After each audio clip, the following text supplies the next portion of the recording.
كيف نقول كمصطلح في اللغة الإنجليزية قطرة في المحيط أو نقطة في بحر أو شيء قليل أو تافه أو غير مهم؟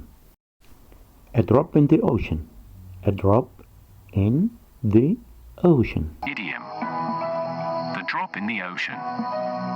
If an amount is a drop in the ocean, it's a very small portion of the amount that's needed. Example.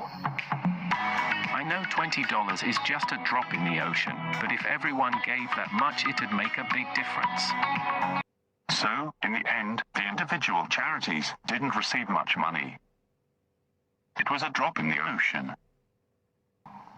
A drop in the ocean.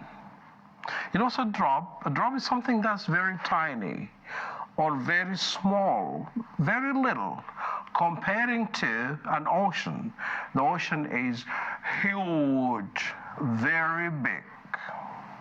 If you would approach a person for a help, and then he would say, well, I can do this for you, and then that's not satisfying. Then we say, well, that's a drop in the ocean. Like, it doesn't have any effect.